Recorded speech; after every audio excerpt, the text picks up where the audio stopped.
Hey folks, it's Jang here from jangbricks.com with a look at Mega Bloks Halo set number 97129. It is 1,061 pieces. Costs $100 in the United States. It's the UNSC Pelican gunship. Now before we get to the gunship itself, which is absolutely huge and awesome, let's go ahead and take a look at the figures first. Now this stand is not included here. I'm just using that for the sake of convenience. From left to right, we have a Pathfinder, then an Operator, then a Scout.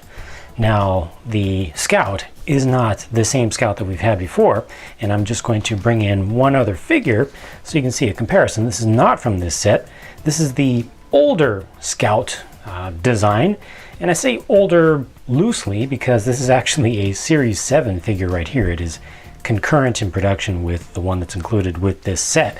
So, you know, definitely a difference there. Definitely a completely new mold, updated version. But let's go ahead and take a look at first the Pathfinder. So the Pathfinder and the Operator are both in this medium dark, kind of bluish gray. And it's a metallic gray, so it has a nice sheen to it. They've offset that with a matte black color, and you can see that they're using a kind of a copper flake, a dark copper flake for the visor on both the Pathfinder and the Operator. I still think that the Pathfinder head is a little bit off in its dimensions. It should have been narrower, especially the visor section of it. It is a set of armor that I have used in game in Halo 4, so I'm familiar with it. But overall, it still looks cool. It definitely does look good. These have no washes over them, so you're not going to see extra detail being brought out from the small little bits of indentation where they have creases and edges and things. And that's a little bit of a shame, but really doesn't bug me too much here because the color is really nice. It really pops, really has a special kind of alien space technology cool feel to it. The Operator, I think they got pretty well. I think the design of it, the proportions on it are good, and I've actually used the Operator main torso armor in game also, not the head though. I don't really like that head design, but I think they did a good job with it. The last one here is the Scout, the new Scout, and this is another place where I think that the width of the head is just too great. They would have done better to narrow that up. Also, it would have been a little bit easier to get more poses out of this because with that large base there, there's really not enough room to angle the head up and down when it's turned to the side. You turn it about halfway to the side, then you can angle it down, but you can't really go up. The other ones have pretty good range of motion on them, actually. Even this guy with the larger head there. So a little bit of a miss there again, I think, on the proportions. But what's great about this figure is that they have these insignias. Very nice, fine, crisp detail sprayed on there with paint. That looks really good. This whole character, the entire new Scout here, is given to us in a light silver, so that looks a little bit plain in the legs without a wash on there, but I think that they really make up for that with those insignias. Those are really nice fine details on there. For weapons, we have here a single magnum, you've got a DMR, and then you've got a shotgun. There are also some other weapons included here, but let's move on to the Promethean figure. So this is great. I'm a big fan of the Promethean Knights, and I really like being able to get models of them or action figures of them just for display. And this is the third version of a Promethean Knight that they've given us. This one is a battle wagon, and you can see he's got the kind of skull look there with the neon transparent orange where he's opened up the mask on the front. It was a pretty dramatic scene that we first saw in the teaser trailer to Halo 4 when that was coming out. And this guy does have a binary rifle on, and he's got his vibro blade, energy blade over here. These pieces up here can all change. They can be angled up, they can be closed down independently.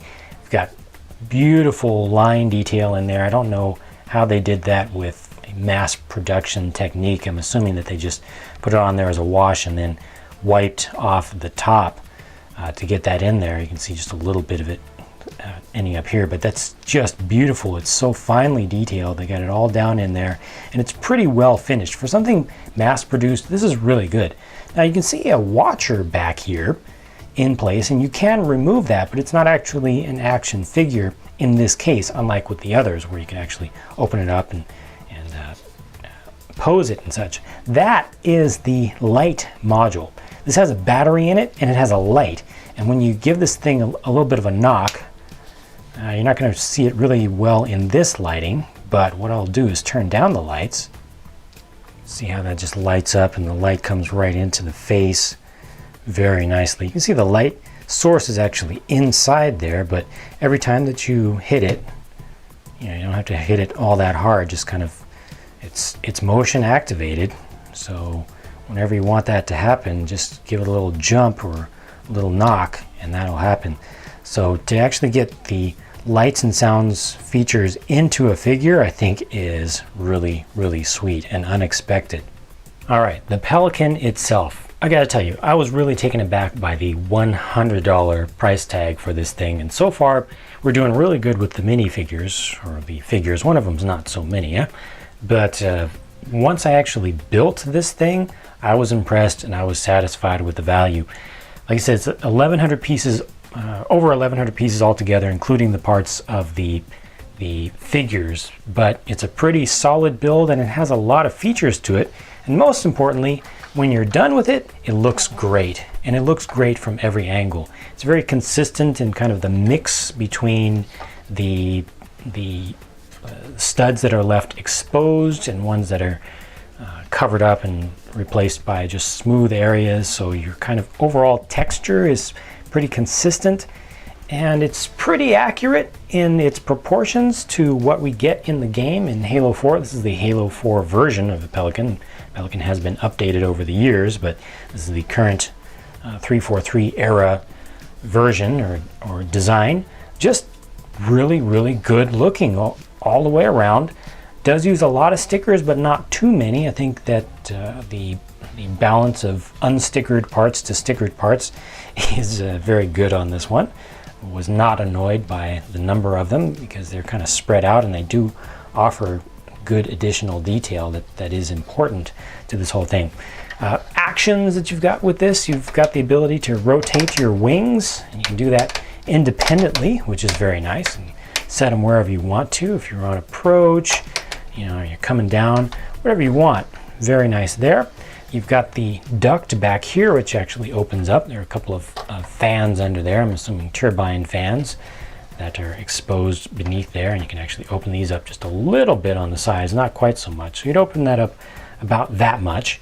And then back here you've got these landing skids, which can be retracted, so they're not really holding the vehicle up at this time. They're just kind of there. They're not supporting it in any way, but you can retract those all the way up there, which is very nice, and I'll get to the side cannons in a second. But you also have, I forgot to put this down, you have a front skid which can be pretty well retracted under there. You can see that the weight of the entire craft is really being held up by these round inverted pieces that are clear, so that really gives you your support underneath. And because they're round, so you can still kind of slide the thing around. It is very heavy, so you're not going to be sliding it around a lot, but if you do, that does make it easier. It's not going to get caught in surface textures of things.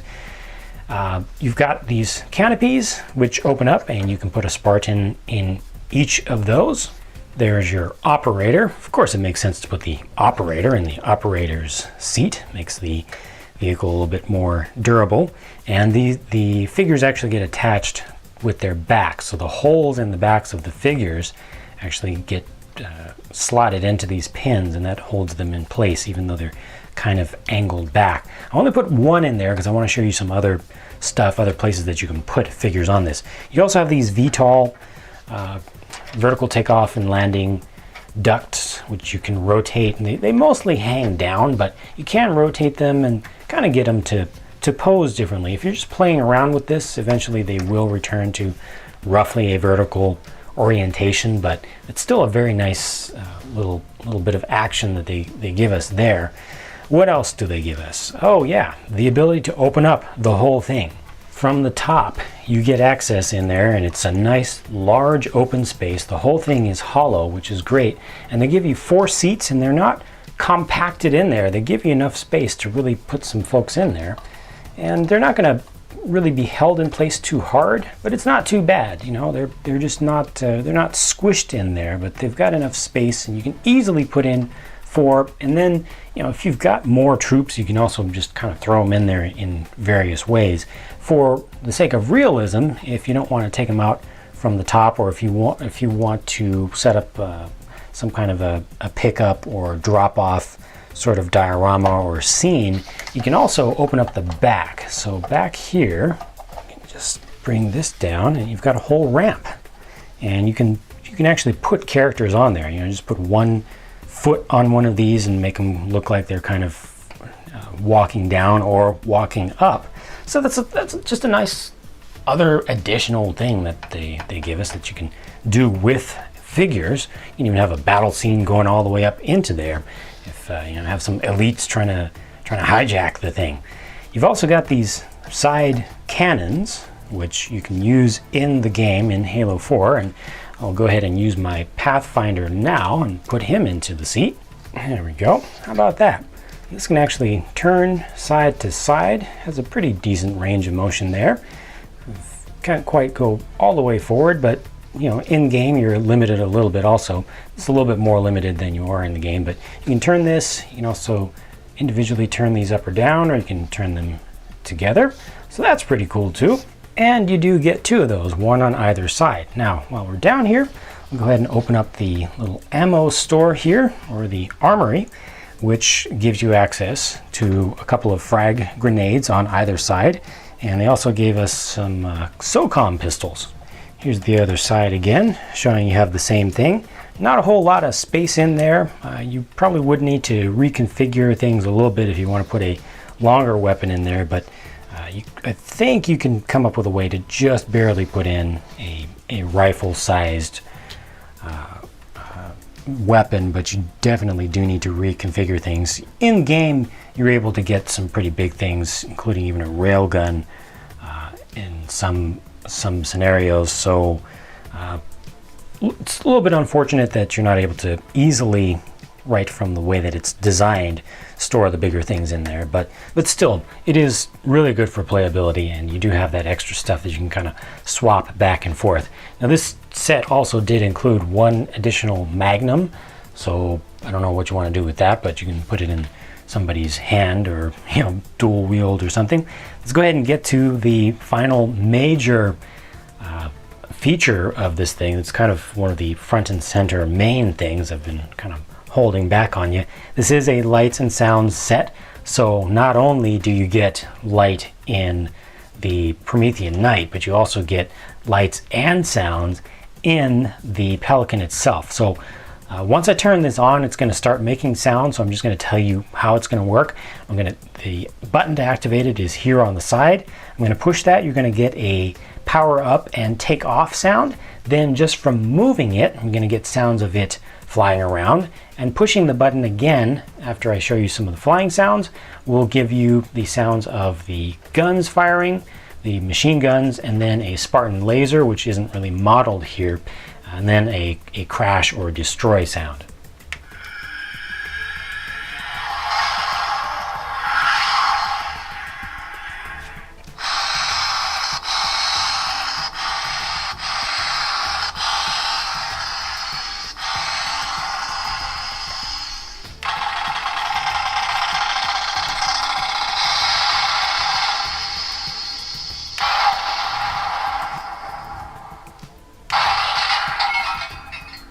So this is nicely done. I think that they've messed up a little bit on the action of how the lights and sounds work on some of the sets, but this one is done right.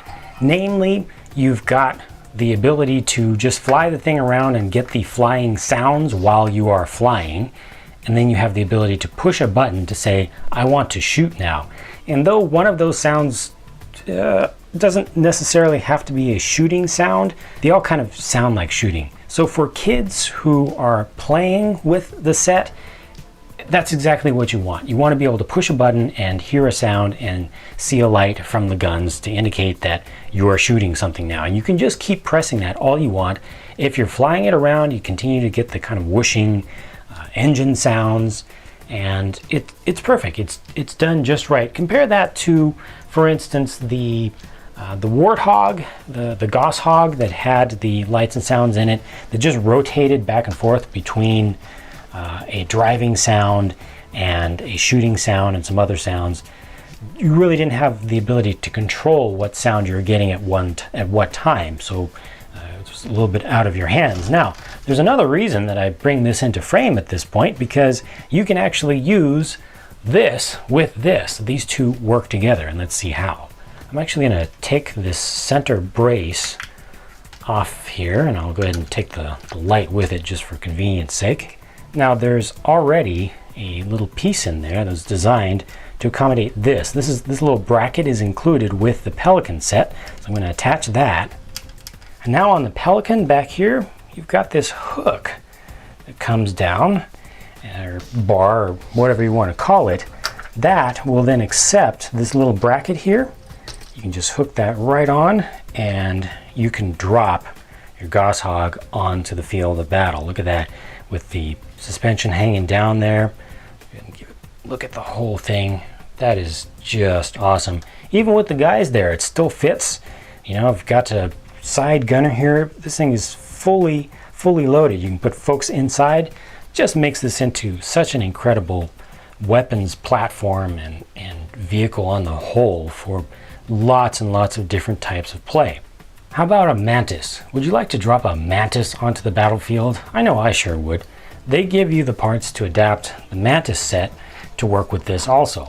So there are just a few parts back here that you have to swap out. They include with the Pelican set, not with the Mantis set, but it's a very easy swap. It takes seconds, and that gives you this little spot that you can connect again, the hook, and I can put that up like so, and then just bring your Pelican into the fray. Again, the exact same way. Get that under there, and there you go. Kind of leans forward a little bit, but you have the ability now to drop a Mantis onto the field from here. So multiple adaptations working with other current or recent sets. Very nice. The only thing that they don't give you that I would really like to see is the ability to adapt a Scorpion. Who knows, maybe they'll come out with a new Lights and Sounds Scorpion that'll work with this set also.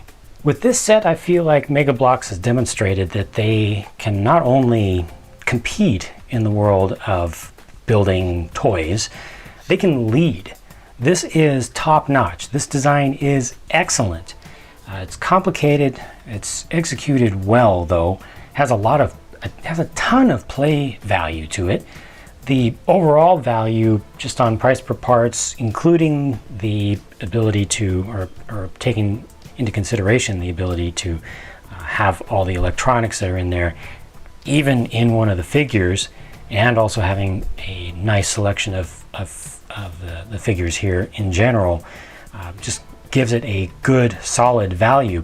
One place where they are still not leading, though, is in quality control, and I had a number of issues with this set, and everybody has told me that I've had really bad luck. And you would expect the company Mega Bloks to say that I'm just having bad luck, but it's not just them. It's other fans of Mega Bloks who've been buying sets for a long time, have bought more sets than I have, so that I've just had really bad luck. Well, what bad luck did I have with this one? First off, tons of missing pieces. Specifically, I had one whole bag worth of missing pieces, and this is what 127 pieces looks like. There were 20 more that were also missing from here. I got the replacements from customer service. They have a real easy way of just entering the part numbers and numbers through their website. You can also call them up. Customer service works pretty well, so they're doing well there. But it would have been nice to not have missing pieces, but it doesn't end there. Unfortunately, as I went through building this thing, I found a couple of parts that were in a different color from what's specified in the manual. Fortunately, they're kind of buried down in here, so you're not going to see them, so that wasn't an issue. But then there were a couple of pieces, these pieces here, which are directional. They have a left-hand variant and a right-hand variant, you know, one with the slope on this side, one with the slope on this side, and I got one too many of one side version of those and one too few of the other side version of those, so you can't really see it that well here, but there's a little blip. I've tried to hide it away as much as possible, but again, it's kind of the vehicle equivalent of getting two left legs on a figure again. So that was a miss. Fortunately, not too big of a miss. And then also, finally, in the instructions, they tell you to use 2 stickers twice. We only have one of each sticker, so you can only use each one once. They tell you to use them twice, so that's just another little miss. Not a problem with the sticker sheet, just a problem with the instructions. So still some things going wrong with this. It took me a couple extra weeks to get this review out because I had to wait for parts to come in. Extremely annoying to have to go through that, but like I said, I've been told that I'm just having bad luck. We'll see as I continue to do more of these sets. But once I finally got everything together, I was extremely pleased with it. This is one of the best sets I've ever built in final product from any building system, from any brand, period. For what it is, you know, it's trying to replicate something that kind of exists already. It does a good job of that. Has tremendous playability, has nice figures, nice design, solid construction. Everything about it is good once you get it all the way together. So that's it for this review. A lot that I had to go through there, a lot to talk about with this one because there's a lot to the set, and I think that you get your money's worth. It is a lot of money to pay for this thing, but I do think you get your money's worth. Set number 97129 from 2013, the UNSC Pelican Gunship variant, Halo 4 Gunship variant from Mega Bloks in their Halo line. Thanks so much for watching. I hope that was informative or at least entertaining for you. Be sure to follow up for more updates and reviews and other things and other notes about stuff that I've been doing in the building system or building toys world at jangbricks.com, and I'll be talking to you again in the next video. Bye for now.